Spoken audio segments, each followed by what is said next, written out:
Welcome back to Myths, Legends, Stories, and Tales with Lady Liadan. Tomorrow is St. Nicholas Day, and a lot of places around the world celebrate St. Nicholas Day. We're going to read the story about St. Nicholas.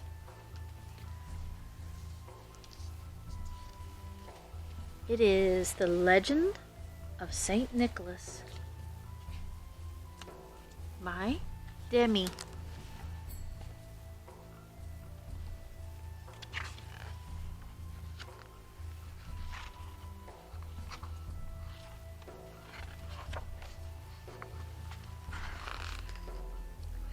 Nicholas was born to noble Christian parents, Johanna and Epiphanes, in around the year AD 280 in Lycia in Asia Minor, which is now Turkey. As soon as he was born, Nicholas showed amazing and miraculous powers. On the very first day, he stood up in his bath and prayed to God.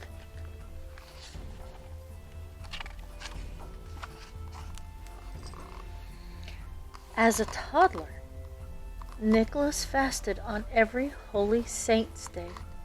He refused to nurse, preferring to pray all day. As a young boy, Nicholas preferred attending church to playing with other children. He loved to sing hymns and recite the Holy Scriptures, all of which he knew by heart.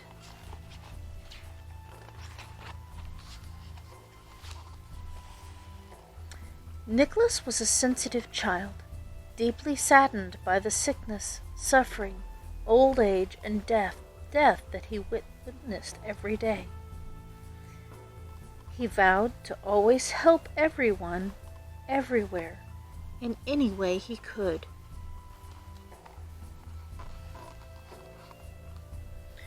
When his parents died in the plague, Nicholas inherited great wealth. He made it his purpose in life to use all of his wealth and strength to help people in need and to glorify the Lord.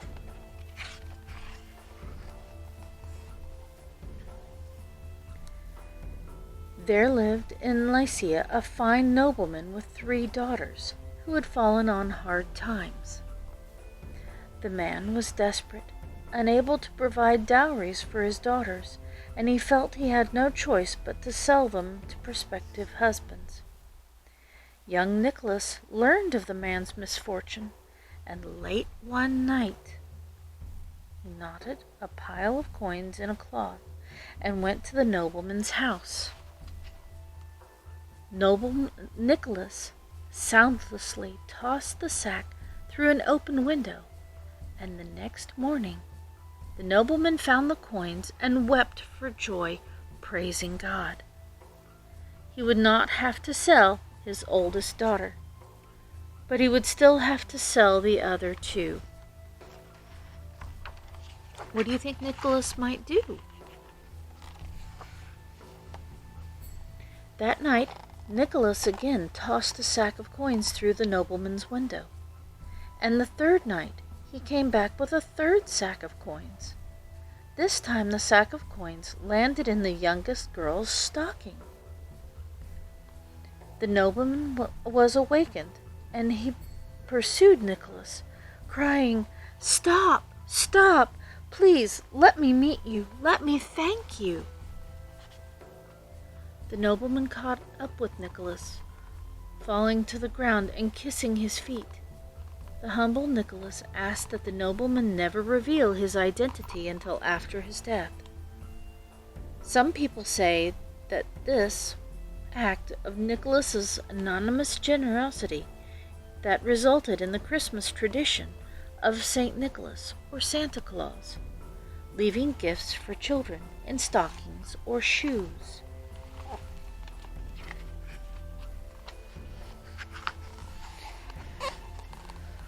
Nicholas continued to help the poor and needy near his home. Then he decided to travel to further his knowledge and broaden his understanding of people and places. He made a pilgrimage to the Holy Land of Jerusalem. On his way, he recited the Beatitudes of Christ. Blessed are the poor in spirit, for theirs is the kingdom of heaven. Blessed are those who mourn, for they will be comforted. Blessed are the meek, for they will inherit the earth. Blessed are those who hunger and thirst for righteousness, for they will be filled. Blessed are the merciful, for they will receive mercy. Blessed are the pure in heart, for they will see God. Blessed are the peacemakers, for they will be called children of God. Blessed are those who are persecuted for righteousness' sake, for theirs will be the kingdom of heaven. Nicholas traveled as far as Alexandria, Egypt, a great center for learning.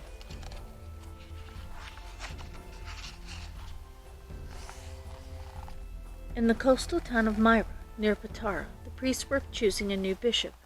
Early one morning, one of the priests heard an inner voice telling him to wait at the church doors and make a bishop of the first person to come by, whose name would be Nicholas. Nicholas, just returning from his travels home to Patara, approached the church in Myra. "What is your name, young man?" asked the priest. "Nicholas, the servant of your holiness," Nicholas replied. At that, the priests of Myra fell to their knees and rejoiced in their new bishop. Nicholas brought to his new position a sense of deep piety, humility, and great enthusiasm.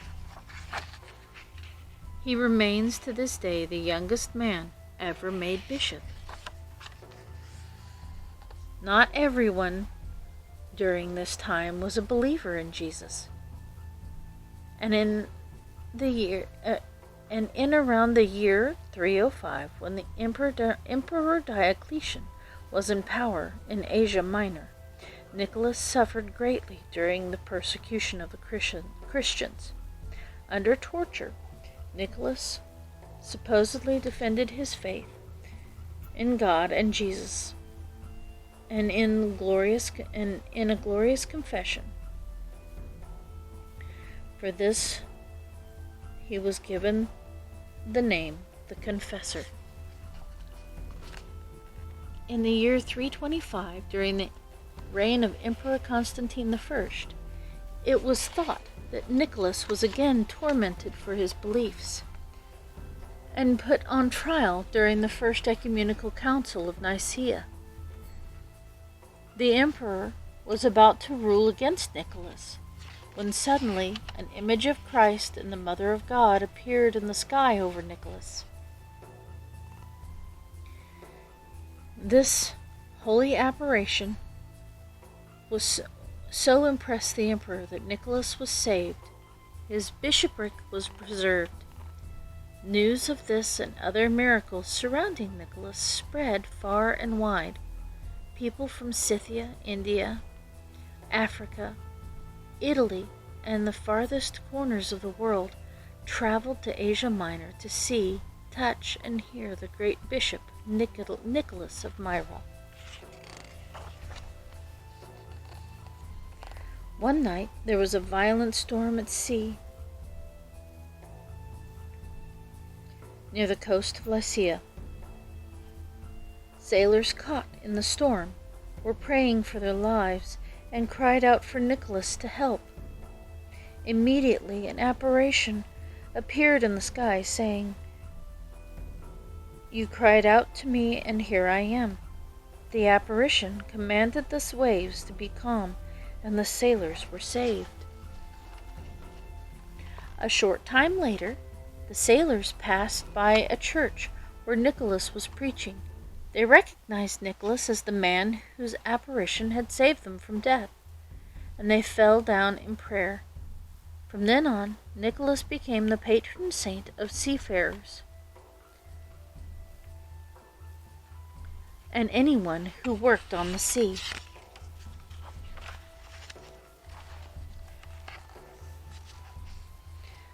A time came when Myra suffered a great famine, and people were starving to death. A wicked innkeeper kidnapped 3 little boys, killed them, and salted them in a tub of brine, intending to serve them as food. But Nicholas, who loved children, learned of the evil deed and imprisoned the innkeeper. Then, praying to his Lord, Nicholas raised the 2 boys' body from the brine and restored them to life. From then on, Nicholas became the patron and protector of children.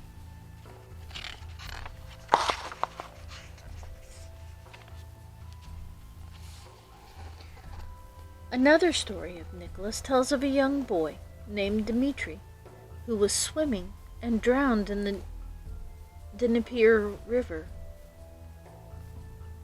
in what is now Russia. He was pronounced dead, and his family prepared to mourn their great loss. But the next morning, Dmitri was found alive and well, sitting and playing on the steps of Nicholas's cathedral in Myra. There was no doubt in the minds of many that Nicholas had saved the child. Time and again, Nicholas protected children from harm and saved them from death, appearing miraculously to punish the wicked and free the innocent. Nicholas once appeared in a dream to Emperor Constantine, telling him to release 3 men from prison who had been wrongfully accused of a crime. So vivid was the dream that upon waking, the emperor released the men. And from then on, Nicholas became the patron and protector of prisoners and captives. In early December of the year 342 or 343, Nicholas felt his spirit being drawn strongly to heaven.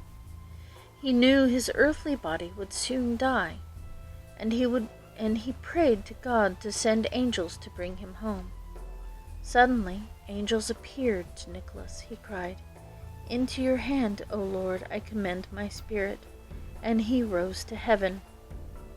His body was buried in a shrine in Myra, where some people believed. His bones exuded a fragrance of healing oil. Reports of his miracles steadily increased. It is said that Nicholas performed no less than 20 miracles during his lifetime. He was sainted after his death, and later Emperor Justinian I built the great church, St. Nicholas of Constantinople, which is now in Istanbul, Turkey. For many years, St. Nicholas's shrine in Myra was the center of pilgrimage until the year 1087, when Italian merchants removed the saint's earthly remains and reburied them in Bari, Italy. The Church of St. Nicholas was built in Bari soon thereafter. The miracle of St. Nicholas and the cult of St. Nicholas became more popular throughout the Western world. Because of his reputation as a patron of seafarers, he became the patron saint of seafaring places such as Greece, Sicily, Holland, and the river towns of Germany. Over time, St. Nicholas became the patron saint of not only seafarers, children, and prisoners, but also pilgrims, travelers, voyagers, maidens, choir boys, firefighters, stonemasons, weavers, and butchers.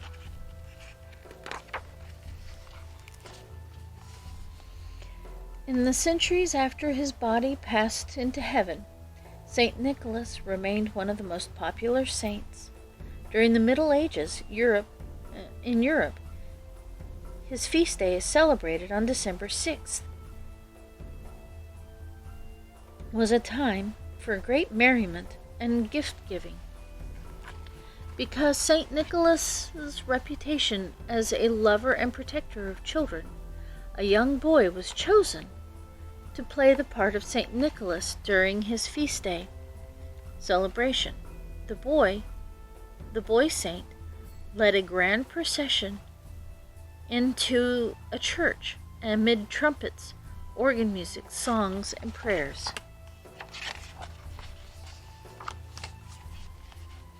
In Germany, Sweden, Switzerland, and the Netherlands, the custom arose of giving gifts in St. Nicholas's name during the Christmas season. In Holland, in the Middle Ages, Dutch children grew up with the festive custom of leaving hay and sugar in their shoes on the eve of St. Nicholas's feast day. St. Nicholas, or Sinterklaas, as he is known there, gave the hay and sugar to his horse, and in turn filled the children's shoes with nuts and candies. Dutch Protestants brought their traditional beliefs in the gift-giving Sinterklaas when they founded New Amsterdam, now New York. They popularized the belief in the generous, child-loving figure throughout America. Because St. Nicholas's feast day is in December, so close to when Christmas is celebrated, over time the figure of Sinterklaas soon was transfigured into the character we call Santa Claus.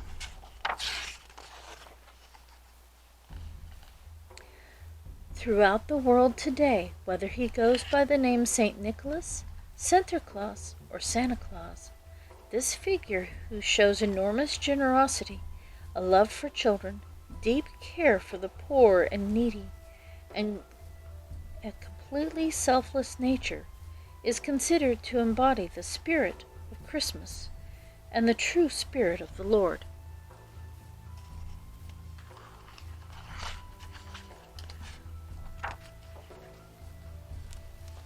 The end. That was an interesting story, wasn't it? What did you think about it? Holy people, they do have lessons to teach us. That's why they can be considered legends. How